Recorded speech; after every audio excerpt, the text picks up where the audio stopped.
Hello, this is your 5-minute Bible study review from the lesson that we did last week live on Thursday evening. As you can see from your screen, we're in the middle of Genesis chapter 42. The brothers were in front of Joseph for the very first time, where we left them. And remember, Joseph had been sold by his brothers as a slave many years before. He worked for a man named Potiphar in Egypt until he was falsely accused by Potiphar's wife, thrown in jail. There in jail, he worked his way up to second in command, so to speak, in jail because he was a very faithful servant and trustworthy. And then he finally got out because he was able to interpret two dreams for two men who were in jail. And then one of those men, the cupbearer of the king, remembered a couple years later that Joseph had done this for him. And Joseph was able to come out, give some interpretations to two dreams that Pharaoh had. And now Joseph is second in command of all Egypt. There were 7 good years of crops, and then there were 7 terrible years of famine and drought. And so he is in charge of making sure that people get grain, buying, selling, everything like that. That's why his brothers are there in front of him to buy grain during this famine, but they don't recognize him. And so he stopped in the middle of chapter 42, and here's a little bit of a review of what we talked about. Joseph really wants to see his full brother, Benjamin. All the rest of his brothers are half brothers. Benjamin is the only one from his mother. Benjamin's not with them because Jacob, the father, didn't want to send his youngest son along. He had already lost Joseph, or so he thought. He did not want to lose Benjamin.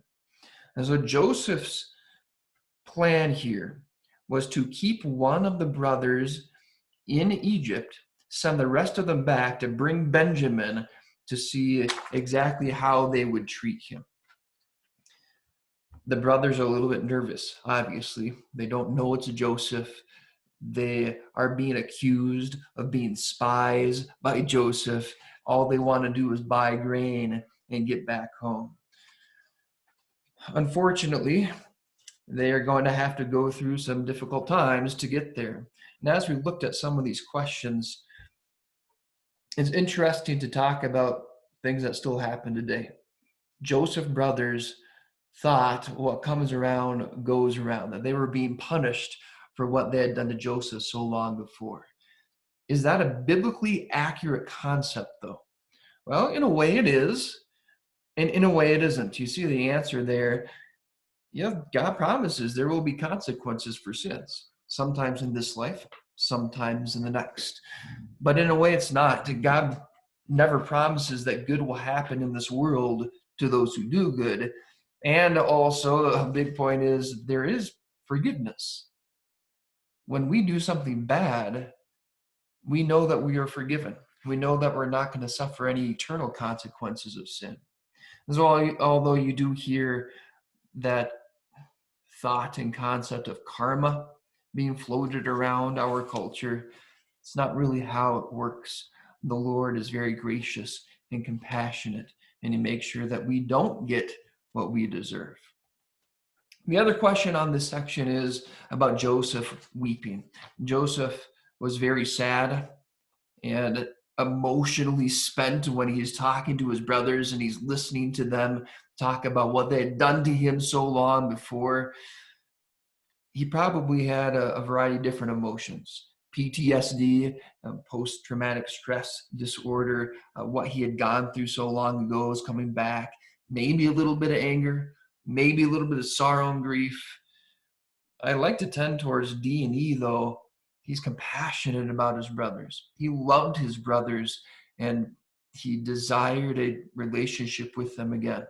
I don't know if there's a right or wrong answer here, but it's an interesting thing to talk about when we see Joseph cry here in this story. The next section is kind of the end of chapter 42. And at the end of chapter 42, the brothers go home.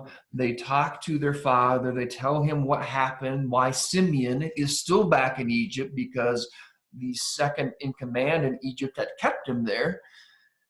And they told him, we can't go back unless we have Benjamin with us. Jacob refuses. Jacob will not let Benjamin go. And Jacob doesn't show a lot of tactfulness as a father in this case. The problem, of course, with us as Christians is it doesn't matter how people treat us. God's commands are still in place. And so his sons, in this case, were still supposed to show him respect and honor despite what he had done and how he had acted over the years. God's commands are always going to be legitimate, even if they're very difficult to carry out. He doesn't give us any exceptions.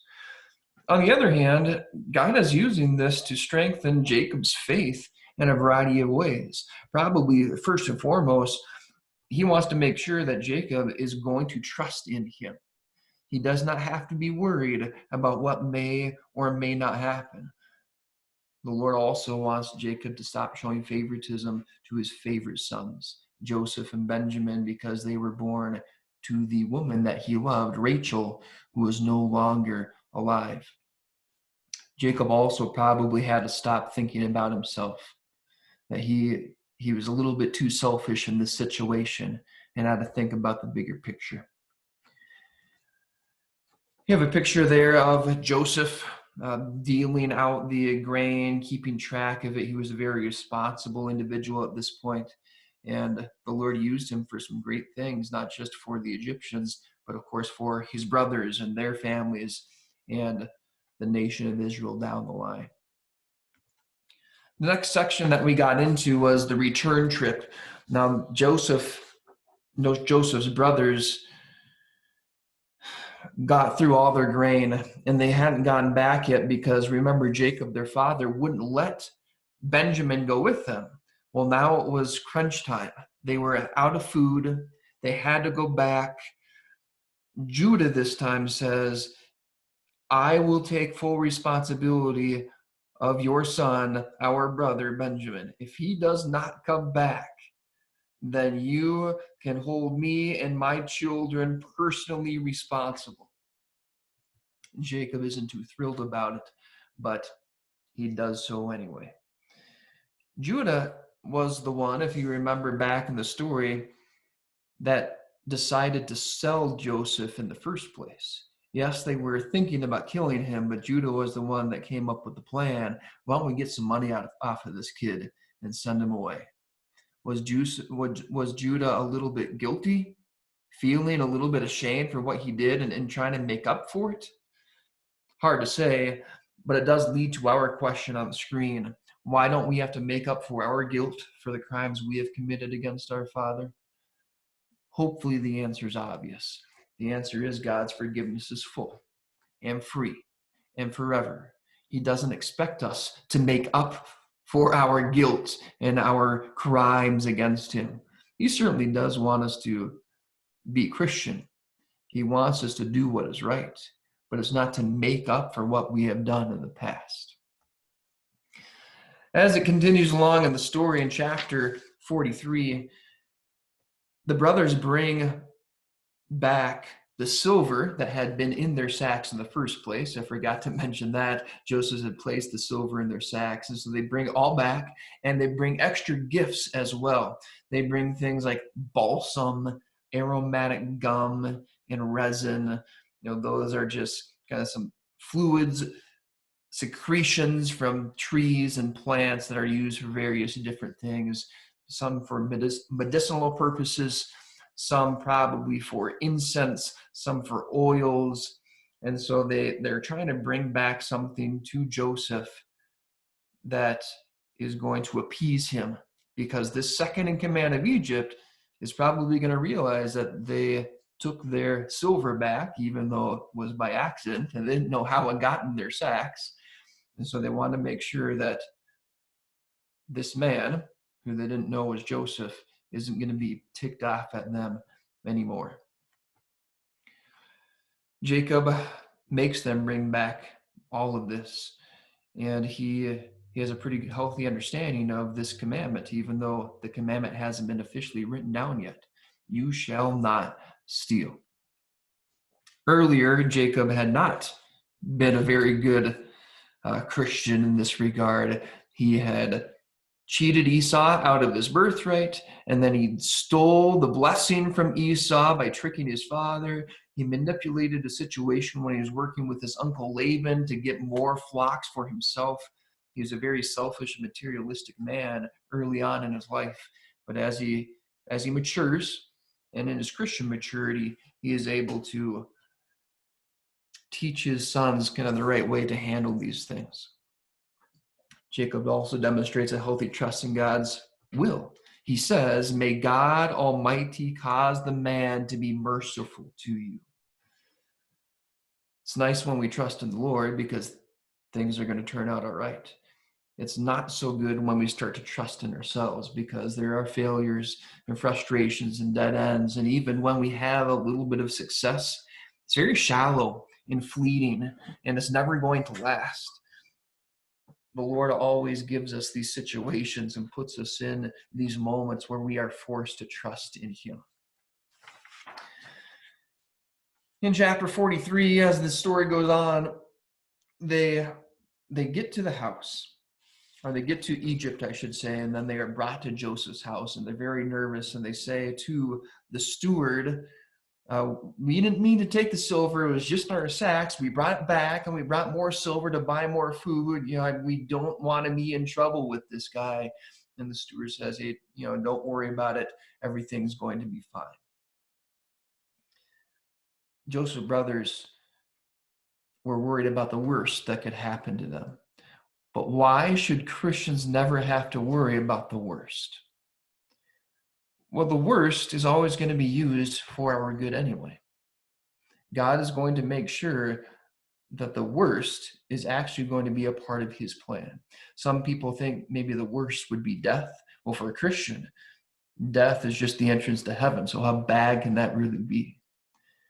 A Christian should always be an eternal optimist because we know that God is in control and that we don't have to worry about anything.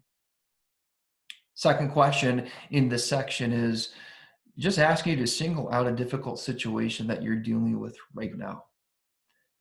And I want you to try to think about some of the ways that the Lord could use this situation for your benefit and the benefit of those around you.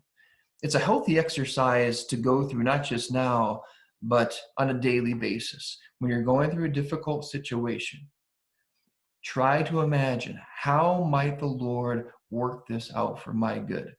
Sometimes you might be able to guess, sometimes you might not.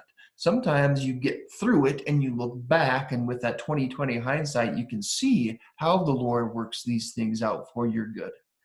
But as you get this in the forefront of your mind on a daily basis, you're going to be able to better trust the Lord and rely on His power and His love, because you're constantly reminding yourself, He will work this out for my good. I wonder how He's going to do that.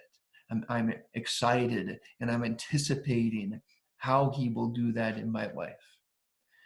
This is where we stopped in the Bible study. I know it's a little bit over 5 minutes, but it's a good review as we get back into chapter 43 this Thursday night. So please join us at 6 p.m. so that we can study together live. We'll have different questions and answers that people are going to be asking, both on the chat feature and just verbally online. So you can join in. You can ask questions if you want. You can just listen. It's up to you. Hope you have a great rest of your day, and hope I can see you live Thursday evening, 6 p.m.